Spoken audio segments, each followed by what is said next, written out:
Alors, nous recevons Ibrahim Silla, qui est le PDG de Salam Transport. Salam Transport aujourd'hui, pour ceux-là qui sont un peu au Sénégal, ils le savent, mais aussi un peu partout, parce que lui aussi, il est pas mal dans les plateaux, pour essayer de donner de la force à cette jeunesse africaine qui peut aussi rêver grand, mais à partir de zéro aussi. Donc, notre frère Ibrahim Silla, bonjour. Bonjour mon frère, j'espère que tu vas bien.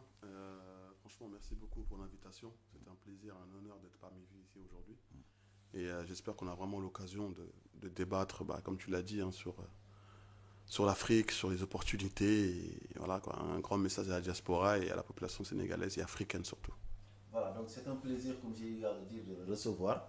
C'est un grand frère qui nous inspire et puis que nous avons pas mal de temps regardé sur les médias. Mais Ibrahim, j'aimerais savoir un peu, tu nous racontes voilà, d'où tu viens jusqu'à venir aujourd'hui à lancer Transport, parce que quand même, si je crois bien, vous venez de la France, vous avez été là-bas jusqu'à un certain âge et puis vous avez décidé de revenir un peu au Sénégal, ce qui est quand même une expérience assez rare pour pouvoir lancer votre propre entreprise alors, avec toutes les difficultés. Ouais, c'est pas rare. Après, on va dire on a fait le sens inverse de nos parents. Nos parents sont partis, nous on revient. Donc je pense que en 2025, il y a de plus en plus de personnes qui commencent à prendre conscience que l'avenir c'est l'Afrique, mais au-delà de ça, c'est de retourner aux sources. Pour ma part, ouais, j'ai eu la chance d'avoir les doubles cultures, hein, française et sénégalaise. Donc effectivement, j'ai grandi en France, de parents d'origine sénégalaise.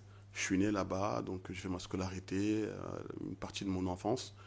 Et voilà, donc on a travaillé, on s'est battu. Et le fait que je venais souvent en vacances ici au Sénégal avec mon père, donc ça m'a aussi inculqué aussi les valeurs de l'Afrique. Et voilà, arrivé à un certain âge, à une certaine maturité dans sa vie, j'ai pris une décision radicale, c'est de retourner ici. Je me sentais mieux ici, j'ai trouvé mes repères ici. Et voilà, le plus important, c'est vraiment d'essayer d'apporter quelque chose ici. C'est ce qui m'a plus motivé et aujourd'hui on est là. D'accord. Mais comment a été la transition? Et puis, qu'est-ce qui vous a inspiré de vouloir revenir ici et puis de lancer votre En fait, les entreprise? opportunités et après, bon, c'est vrai qu'il y a beaucoup d'entrepreneurs qui viennent ici pour, entre guillemets, prendre l'argent, là, mais il y en a d'autres qui viennent pour apporter. Et moi, je fais partie de ces deux émotions-là, je suis venu pour apporter quelque chose à mon pays. Donc, comme je t'ai expliqué, hein, mes parents sont originaires de la ville de Tambacounda, une ville qui est à 460 km de Dakar. Et c'est vrai que pour rallier les deux villes, c'était extrêmement compliqué. Donc je me suis dit, mais pourquoi on n'aurait pas le droit d'avoir des transports décents pour rallier les deux villes? Et c'est là que l'idée m'est venue de vouloir essayer de ramener un truc. Je me suis dit, mais on est au Sénégal, comment ça se fait qu'un pays comme ça, il n'y a pas des bus propres qui peuvent rallier les villes, sécurité, clim, enfin comme en Europe, quoi. Et voilà, donc j'ai décidé d'attacher ma ceinture, Ouais, comme on dit, et ouais. puis voilà, de me lancer dans l'aventure. Et alhamdoulilah, ça nous a plutôt bien réussi. Et aujourd'hui, Salam Transport rallie certaines villes du Sénégal, et on espère toutes les villes du Sénégal, et pourquoi pas au-delà. Oui, mais ce qui est particulier un peu dans votre parcours et sur le lancement de Salam, c'est que vous êtes parti sur votre propre financement. Et puis c'est ce qui est un peu difficile pour nous, jeunes Africains, pour pouvoir se lancer, parce que bon, nous avons besoin de soutien, nous avons besoin d'être financés, etc. Mais la particularité de Salam, c'est de s'être, si je peux dire, autofinancé. Mais comment vous avez réussi quand même à installer ça?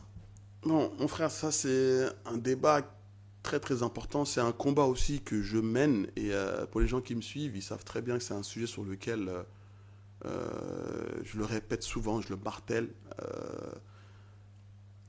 Je- Là, parler comme ça, j'ai pas envie de rentrer dans les trucs religieux ou faire l'imam ou faire le savant ou quoi que ce soit. Mais j'ai souvent à nos frères sénégalais, africains, que effectivement on s'est autofinancé. Je le proclame, je le dis, parce que j'ai vu beaucoup de personnes couler à cause de ces crédits. On dit la riba, hein, en arabe, c'est crédit avec intérêt, bien évidemment. Parce qu'ici, c'est vrai que j'ai remarqué hein, qu'en Afrique, notamment au Sénégal, c'est devenu un rituel, c'est devenu une mœurs, c'est devenu naturel de prendre des crédits. Après, je sais que on va me taper sur les doigts, les banques vont me taper sur les doigts. Mais moi, ce que je dis à mes confrères, c'est leur dire, est-ce que votre tranquillité d'esprit a un prix? Oui, mais le souci, c'est que comment on peut avoir un capital pour lancer? C'est ça le problème Non, des Africains. C'est ça en notre fait, c'est pas problème, une quoi, en question de fait. capital, c'est tout simplement de se contenter de ce qu'on a. Les Arabes ils appellent ça le qanar. Le qanar, c'est l'autosuffisance. Parce que c'est une chose qui nous suit, qui nous suivra après, dans l'entrepreneuriat. Tu vois, c'est-à-dire que aujourd'hui, tu as un capital de 100 euros. Essaye de vivre ou essaye d'investir avec tes 100 euros. Après, ce qu'il faut savoir, ce qu'on a le droit, parce qu'il y en a beaucoup qui l'oublient, hein, c'est vrai qu'on parle de riba, c'est interdit et tout ça, mais ce qu'on a le droit, c'est d'avoir des actionnaires. C'est-à-dire que tu peux avoir une société, dire que je veux ouvrir une société, j'ai pas assez d'argent. Écoutez, tu prospectes, tu essaies de voir des investisseurs, essaie de vendre ton produit.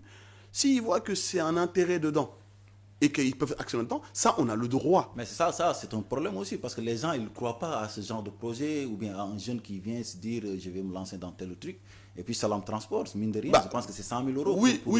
Mais tout simplement, s'ils n'y croient pas, c'est que ce n'est pas le bon investisseur. Parce qu'un investisseur, il sait, il a le flair, il prend des risques, il sait dans quoi il investit aussi. Donc si un investisseur n'investit pas, c'est qu'il ne croit pas au projet. Donc s'il ne croit pas au projet... Vous n'avez pas eu cette difficulté, vous alors? En fait, nous, à l'époque, quand on a commencé, c'était en 2016. Tu sais, il n'y avait pas tous ces réseaux sociaux, il n'y avait pas tous ces coachs que tu vois maintenant inonder les réseaux en disant qu'eux, ils vont nous apprendre à fructifier nos millions, enfin nos centimes en millions. Ouais. Il y a tous ces gens qui vendent des folklores dans tous les réseaux sociaux. Aujourd'hui, en 2025, nous, on n'avait pas connu ça. Mais comme je l'ai expliqué, si je parle de ce autofinancier, c'est parce que j'ai vu beaucoup de personnes couler à cause de ça. Je ne critique pas les banques, je ne suis pas en train de critiquer les convictions de chaque personne, chacun a le droit de faire ce qu'il veut, chacun a le droit de penser à ce qu'il veut. Mais moi, ce que je dis aux gens, c'est faites avec ce que vous avez. Parce que le problème, c'est que le destin, on ne le contrôle pas. Tu peux faire un crédit aujourd'hui, demain, il peut t'arriver un AVC, il peut t'arriver un accident. Mais là, il y a les assurances. Il peut t'arriver un divorce. Tu dois gérer ça, non? Les assurances. Ah, mais c'est pas forcément toutes les assurances, parce que les assurances aussi, ils sont là, mais tu connais les failles. Je pense que tu travailles dedans. Tu sais, dans chaque assurance, il y a des failles. Ils sont là pour gagner aussi. Tu vois ce que je veux dire ou pas, tu vois? Mais est-ce que tu trouves ça normal, toi, de calculer, d'aller jusqu'à là, de dire, ah, si au cas où il m'arrive ça, il y a des assurances. Tu vois ce que je veux dire ou pas?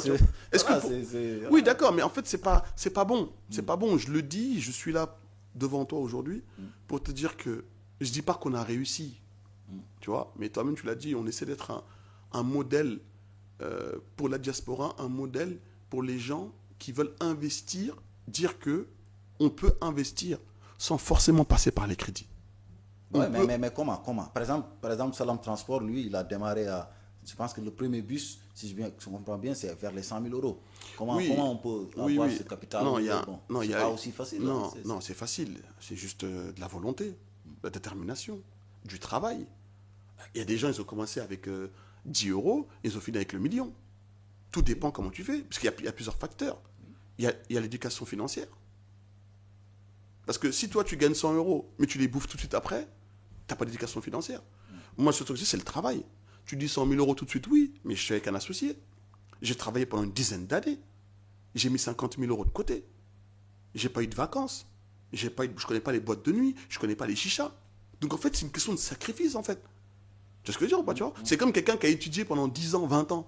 Demain, il est cadre ou il est médecin. Mais il a souffert, lui. Ouais. Il a travaillé pendant 10 ans pour être médecin. Ouais. C'est un sacrifice qu'il a fait. Tu vois ce que je veux dire? Pendant que nous, l'été, on est en train de poser sur la plage, eux, ils sont avec leur cahier. Ouais, c'est des sacrifices. En fait, la vie, c'est une question de priorité. Tout simplement, il n'y a pas de secret. Tu travailles, tu économises, tu donnes un objectif, tu as un fonds et tu te lances. Ouais. Pourquoi mettre les charrues avant les bœufs ou accélérer le dent? Ouais, surtout nous, jeunes, par exemple, les jeunes aujourd'hui, ils voient quelqu'un qui a commencé à travailler ou bien ils voient Salam Transport aujourd'hui. Ils se disent que mais ce gars, peut-être qu'il est tombé du ciel et puis il a son truc. Alors que là, c'était peut-être 10 ans, comme tu viens de le dire, 10 ans de sacrifices qui ont pu... en fait, cette émission, il sert à ça. Cette émission, il sert à expliquer aux gens. C'est vrai que certains me connaissent, d'autres ne me connaissent pas. Certains connaissent la mentalité de Salam Transport, comment on a travaillé, comment on a fait. Ouais. Mais je suis en train de leur expliquer qu'il n'y a pas de secret. Moi qui suis devant vous aujourd'hui, je n'ai pas de diplôme. J'ai pas d'études, j'ai pas de formation particulière. Comment vous avez fait pour peut-être mobiliser ces fonds? Non, comme je dis, j'ai travaillé. Et puis vous avez eu non, en fait, moi j'étais chauffeur de taxi. J'étais chauffeur de taxi indépendant. Donc j'ai commencé le taxi en 2008. Et en fait, pendant 10 ans, j'ai travaillé. J'ai charbonné. J'ai fait beaucoup de sacrifices. Après, ce qui est bien aussi, et ce qui aide beaucoup d'entrepreneurs aussi, c'est qu'on n'a pas d'addiction. C'est quoi que j'appelle par addiction? Tu sais, tu as des gens, par exemple, ils aiment trop voyager. D'autres, ils aiment les véhicules. D'autres, ils aiment les sacs de luxe. D'autres, ils aiment les femmes. En fait, chacun a assez vices, on va dire. Ouais, Parce que je veux dire, ou pas, tu vois. Donc quand tu n'as pas ça, en fait, déjà, tu enlèves 90% de dépenses Ouais. indirectement. Pas de vacances. Voilà, et quand je dis pas de vacances, on n'a pas dit de pas vivre non plus. Ouais. Tu vois ce que je veux dire ou pas, tu vois. Mais d'avoir certaines priorités. Te dire, hé, écoute, je suis jeune, j'ai 20 ans, et que le wagon, il va entre guillemets de 20 à 40, 45, 50 max. Dès que tu rates le wagon, ça y est, c'est fini après. Tu vois ce que je veux dire ou pas, tu vois. Donc, à un moment, il faut travailler aujourd'hui pour demain. Il faut avoir ce mindset-là. Travaille aujourd'hui pour demain. Une fois que tu as ça, après, ça y est, tu te sacrifies. Tu dis, je travaille. Il ne faut pas minimiser. Hein. 200 euros, c'est 200 euros. 50 euros, c'est 50 euros. Mais c'est d'avoir cette culture. Mais le problème, c'est que c'est comment, c'est-à-dire pouvoir épargner pour avoir un capital. C'est-à-dire quand on est jeune aujourd'hui, comme tu viens de le dire, on peut se faire des sacrifices. Mais épargner ça, il y a tout le temps voilà, des choses qui viennent partout, qui Oui, ne sont pas prévues. Ouais, mais voilà, tu es obligé de dépenser. Non, En fait, et surtout quand on est en Afrique, là c'est plus compliqué de pouvoir. Oui, mais, il y a toujours des imprévus. Oui, mais il y a des circonstances.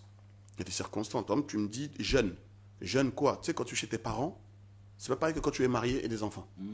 Parce que là, dans ce que tu entends d'expliquer, ça c'est plus ces gens qui sont mariés, qui ont des enfants, qui ont une situation où l'enfant tombe malade, il faut payer la scolarité, il faut nanani. Bah, là, je peux comprendre les aléas. Mais les jeunes sont les parents.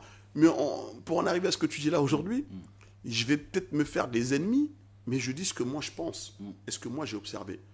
Ce que tu dis là, c'est logique. Mais ce qui me fait rire, c'est que ces problèmes-là, on ne les voit pas quand c'est les fêtes de Tabaski.